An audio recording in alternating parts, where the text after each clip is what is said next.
All right, you guys, welcome back to the channel, Raw Training for Battle, and we're here again with Final Fantasy however you say it, Final Fantasy D, the mobile game gotcha experience. Okay, so I've been playing this off and on every couple days because there's really not a reason to play it daily, I guess, and consistently, really. And we're going to talk about that. Let's talk about the game in whole. And comment section, go down below, guys. Comment. Have you guys been playing this game? Have you taken the time to check it out? Because I've wasted some time playing it, and keyword on wasted, because I feel like I probably won't do too much more. And we're gonna get into that as to and why. So let's do that. So look at the screen here. Let's just kind of talk about this. So the story, I like a good story. In this game, I was really excited because I thought that maybe it would have a really good story to come with it, not just random fighting. And I was wrong. I haven't done the story because the story is locked behind a battle pass that we're looking at right now. And as you can see, I haven't collected any of it, so we can flip through it together in the next video. But for the purpose of this video, I just want to kind of go over my thoughts on the game so far. So as you can see, obviously the battle pass, I'm at 13? I'm just casually playing this all the way up to 20. So it probably doesn't look super hard to complete. But also, you should note this is the new world, which is the tutorial battle pass with the tutorial intro to the game to kind of just show you how they're going to continue doing this in the future. So you can see all these things. Battle passes, I think this is called a season pass. It's a battle pass, right? Battle passes aren't a new concept. All these gacha games want to do it. Apex, Call of Duty, all of the Final Fantasy gacha ones do it. The one I really liked, Genshin Impact. All of those Genshin Impact, MiHoYoverse games, they all have it. I'm not a battle pass hater per se. If you watch the channel, you see I play Yu-Gi-Oh! Yu-Gi-Oh! Master Duel's Battle Pass has a phenomenal setup. You can use in-game currency to buy it. You don't ever have to spend a penny. And if you finish the Battle Pass, it's an 800 crystal investment, and you actually get 1,000 crystals for finishing it. So you actually make crystals as well as getting all of the rewards on the Battle Pass. So let me tell you guys my beef with this Battle Pass in particular. And that is that if you look here, you see the normal battle pass things that you can get, and then you see the golden, if you by buying the premium battle pass, the season pass, you can see the stuff locked up there. Obviously, there's a ton of tickets that we need to get and all that jazz. But my issue with this is, in order to buy the battle pass, right? So let's just go up here and let's buy the battle pass. Let's go to the shop. So before we even click going to the shop, let's take a look at what it says, right? So it opens season pass lanes in the season rewards, right? The premium battle pass opens the season pass exclusive lane in the login bonuses. Most people just give login bonuses because I play gacha games. I've played some MiHoYoverse games. I play Yu-Gi-Oh! Master Duel. I play Dragon Ball Legends, another actually pretty good gacha game. And they don't ever force you to buy the premium battle pass just to get premium login bonuses. So I already don't like that. Then we're going to go to the grants twice as many growth eggs from your ability draws. I don't have a problem with that. That's fine. Increases the sealed ability crystal slots from 3 to 6. I have major beef with that. And we're gonna circle back to that in a little bit, but major beef with that. Increased ability set slots from 1 to 3 so that you can flip between your different presets. So you literally only get the one set. You can't do any other presets unless you buy the battle pass. I have a problem with that too. And allows you to skip the video ad for the 5 free draws once every 8 hours. That's fine, whatever. I don't mind watching a video for 5 free draws, but the rates are so bad it really doesn't matter. But it's also free, so take it how you want to take it. Okay, so let's go to the shop and let's talk about what this is going to cost you, right? As stated in other gacha games, such as Yu-Gi-Oh! Master Duel, and I want to say even in Apex Legends, if you have enough in-game currency, you don't have to spend real money. You can just use that in-game currency to then get the battle pass. And then if you just grind, and play, you can finish the battle pass without spending anything, right? I don't know if you can actually, because in Yu-Gi-Oh! Master Duel, you can break even. I'm sorry, you don't break even, but you actually make crystals. So I guess comment down below, guys, because I can't remember. It's been so long since I played Apex. If you actually just break even or if you actually net currency. And I've never bought a battle pass in COD, so I don't know how that works. But here we are on the season pass. So let's look at this real quick. It says 90 parentheses paid price, limited to the tutorial season. So we don't know actually at this time, to my knowledge, what the battle pass is going to cost you once the game hard launches, because I guess this is the soft launch of the game. But if you look at my currency at the top of the screen up here with my little cursor, right? You can see I have 10,000 of the coins that they specify are free. And I have 0 of the paid, and then I have 34 tickets from just playing the game, right? So they've already specified, and this is I'm big beefing on this one, the difference between the coins that I earned and the coins that I bought. Okay? So a coin should be a coin. A crystal should be a crystal. It shouldn't matter if you earned it or if you bought it. I personally have not played another gacha game that actually specified the difference between the in-game currency that you bought, paid, or the in-game currency that you earned, free. I have major beef with that. That seems so scammy to me. And I hate even saying that about Square Enix and a Square Enix game because I really, truly love their games. Their storytelling is phenomenal. Usually their character development is phenomenal again. So I'm definitely a fanboy, and I'm telling you guys, this probably ain't it. So let's go down, because that's not the only battle pass that you can get, right? You can also get a boost pass that only lasts for 28 days. Now, I don't know the length of their seasons that they're going to run, because they're obviously going to run seasons where you rank up, you fight the bosses, etc., etc. But I don't know how the length of a season. I don't know if it's going to be longer than 28 days or if it will just be 28 days. But the boost pass, which you can see here on screen, triples the season points you earn from battle so that you can rank up quicker to try to score higher in the ranks, right?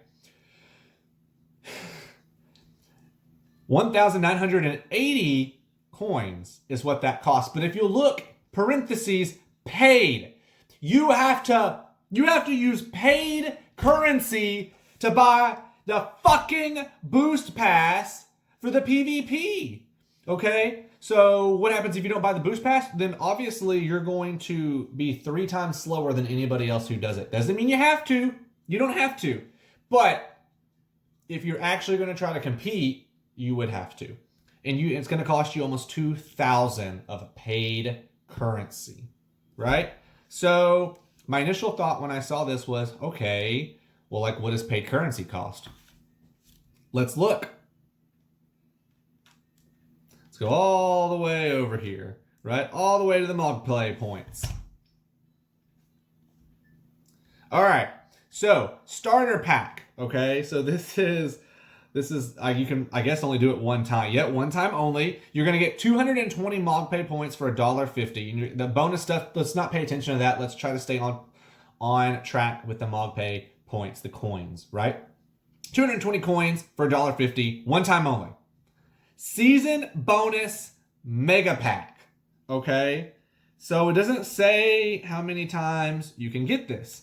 But I also want to point out, in the starter pack as well, it's 220 coins, only 200 of them are paid. So you're paying for the premium currency, 220, but they're only actually going to give you 200. They're going to give you 20 for free. 20 of the free currency.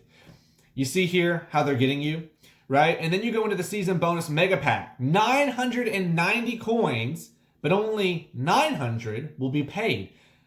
90 are free. Now, why does that matter? Because let's scroll down. let's keep looking. The season bonus Giga Pack, 220 coins, all right? Which you would have to buy if you wanted to buy the Battle Pass and you wanted to buy the season boost to participate in the season rank.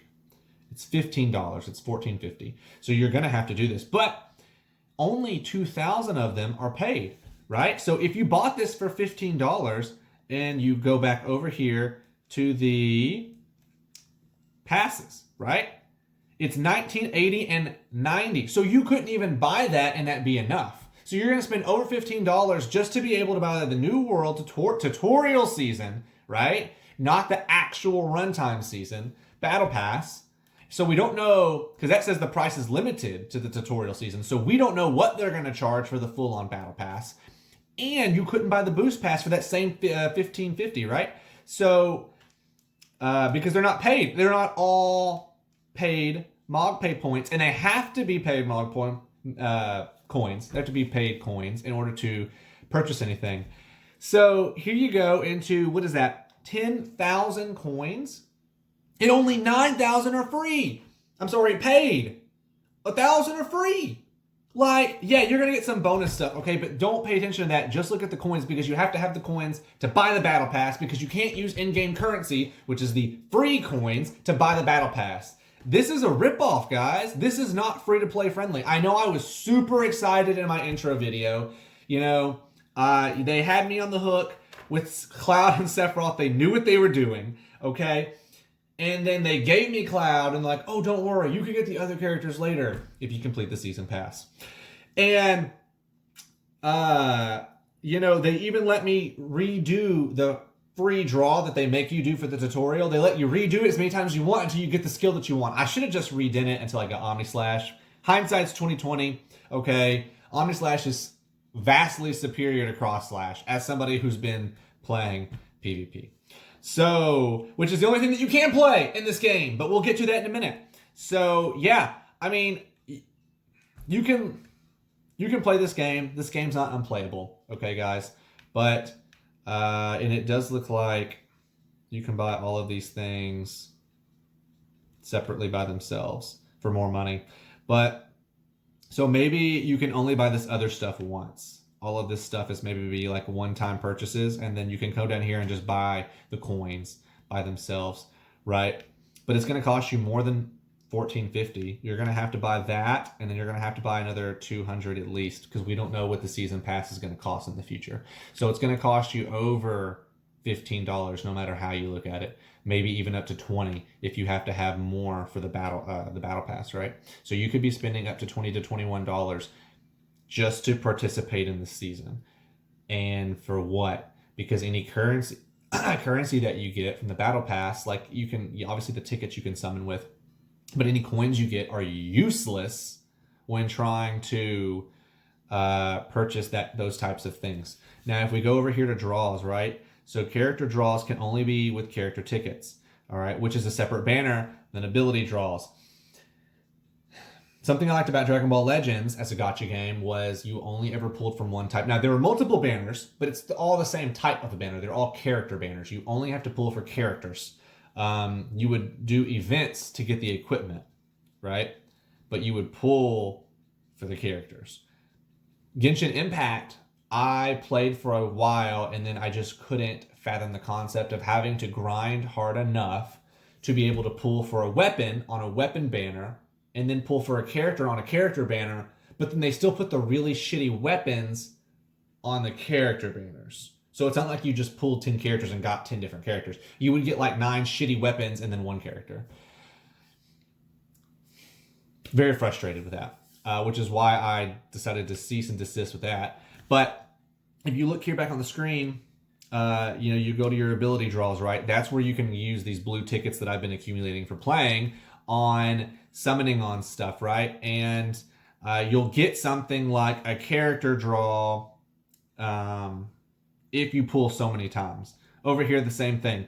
So if I use 20 of my blue tickets to pull twice on this banner, I would get one character ticket that I could then come over here and I could go to the character draw and I could pull one character. And I don't know who it would be, but it doesn't matter. I don't know, guys. I really don't know about this. So I don't even know what the coins are used for, because the coins aren't used for summoning. So what's the purpose of the coins? Why do I even have the coins? I don't even know what I'm doing with those.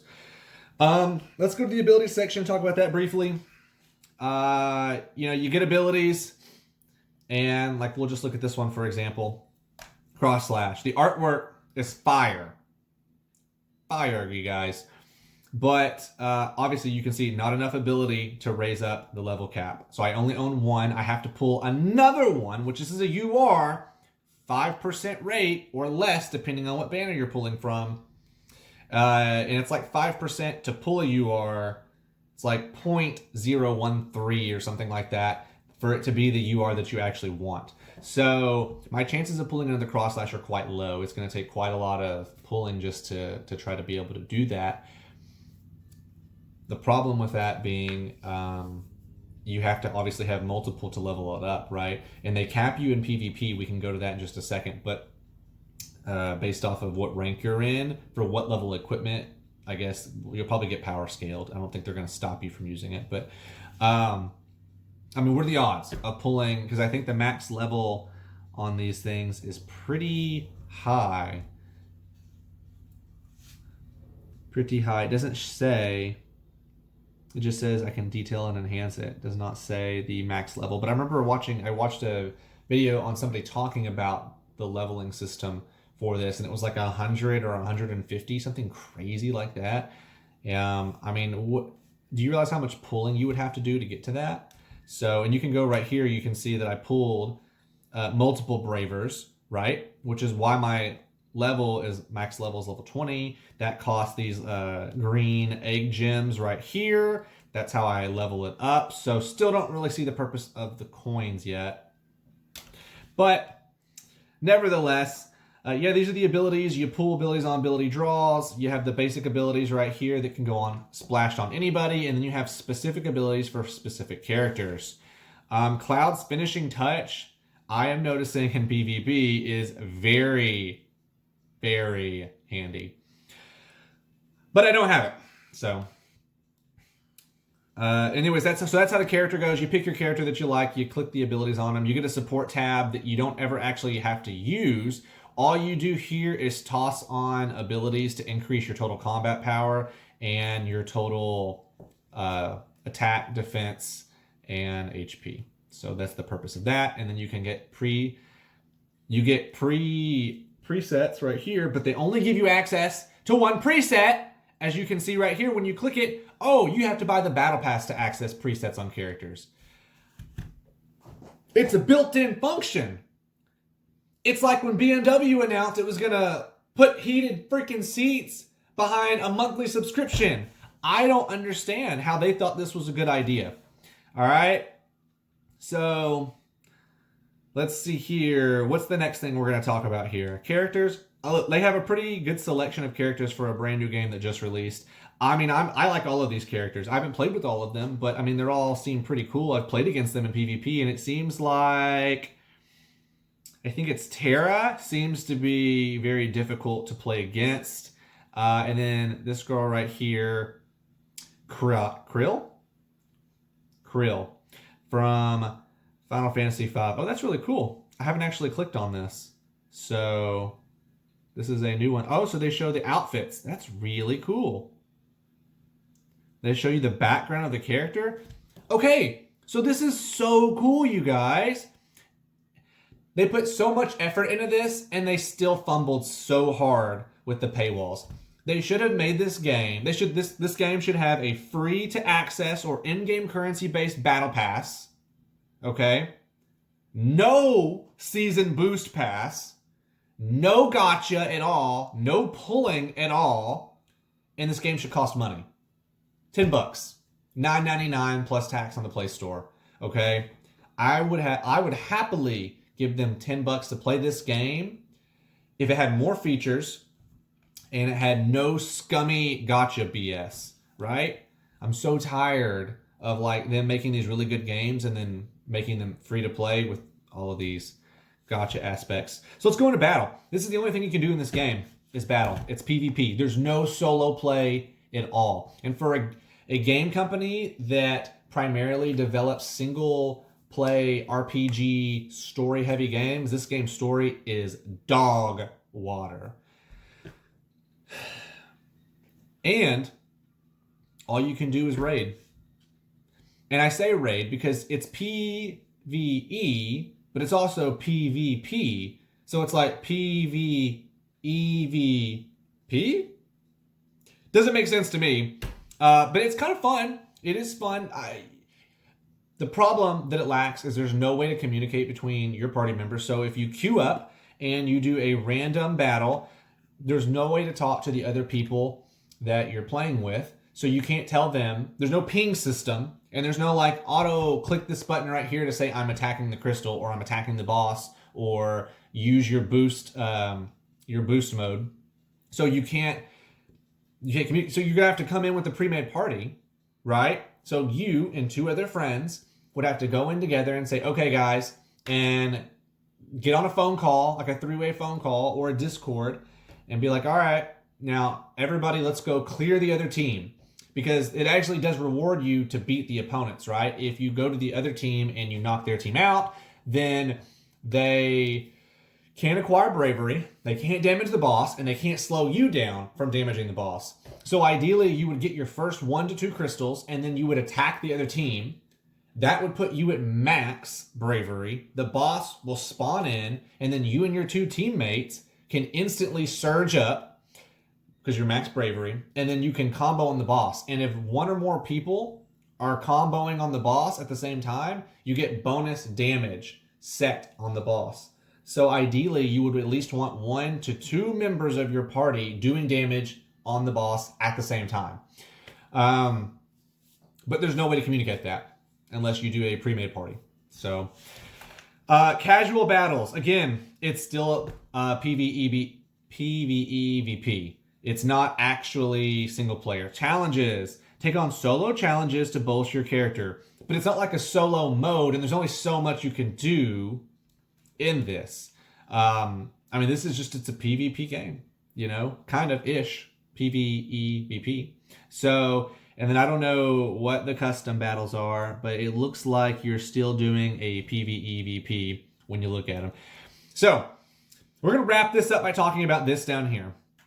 This is your reason to play PvEVP, to play the game, I guess. You do the raid, right? You win or lose. If you win, you get something that looks like this. If you lose, you get this black crystal that takes about 10 minutes or so, okay? And they get put here. There's, as you can see, 6 slots, okay? Only 3 they'll allow you to use. So they literally build in 6, and they take half of them away. Unlike saying, hey, here's 6, but if you buy the battle pass, we'll give you 3 extra. No, they're going to give you 6. They're going to cut it in half. They're going to cause a problem. And then they're going to say, oh, we can fix the problem if you give us money. The battle pass. The battle pass. Here we are back at the battle pass. This game is almost unplayable without the battle pass. And I don't want to say it is unplayable because I'm currently playing it right now. But you're limited to 3 crystals, right? Which is your reward for winning the ranked battle. So if you can't get a reward, why are you battling? So right now I have an empty slot just to kind of show you. But if I were to queue up for a battle right now, that slot would get filled by the reward, whether I won or I lost, okay? So then I would have to wait for that crystal to be able to be opened for me to go into another battle. So let's just say I won 3 in a row. Well, these are 2.5 or 3 hours on the wait time. So then I can't play this game for another 2.5 or 3 hours. And then I could come back to it and I could play again.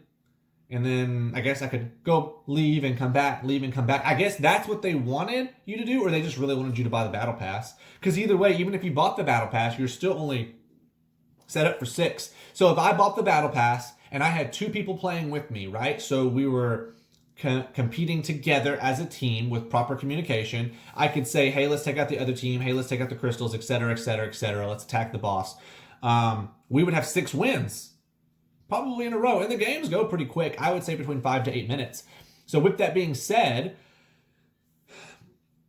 I could accumulate in less than an hour all 6 wins, and then I would quit the game and come back 2.5, 3 hours later, and then do it again.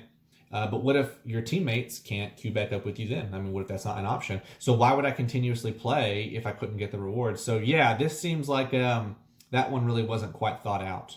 Even if you did want to limit the amount obtained to force somebody to buy a battle pass, I still don't see how this was a good idea for longevity of play, because I really wanted to like this game. I want this to make sense, but it really just doesn't. The art style's cool. I mean, the graphics are pretty cool. It's a mobile game. It doesn't look bad. You know, the gameplay, I tried the touchscreen gameplay. It's not, in my opinion, really doable. But with the PS5 controller, or with some kind of like maybe handheld gaming controller, it's very easy to play. It's not difficult at all. Touch screens don't make sense, but the rest of it does. So, yeah, that's kind of my thoughts on this game so far. And I don't know if we're going to come back to this game or what. Maybe, I would say maybe in a year or so, they'll figure out some things that work and maybe do like a returning player campaign. But if you look at the long list of Square Enix games that are gacha style like this, they don't usually make it a year and then they shut down. So I can't encourage you guys to like get invested in this game and to spend money on this game, because in a year and a half, it probably won't be here. Real talk. So, okay guys, that's my review of the game and my experiences so far. So thank you for taking the time out of your day to watch the video. If you liked it, drop a like. Go down in the comments and talk about your experiences with the game, if you played it, if this has saved you some time so you don't have to play it, if you enjoyed the review, and what your thoughts are on all of this. And don't forget to subscribe to the channel. We got a lot more stuff coming out, and subscribing, liking the video, that type of stuff, engaging in comments really helps grow the channel. We want to try to hit 1,000 by the end of the year.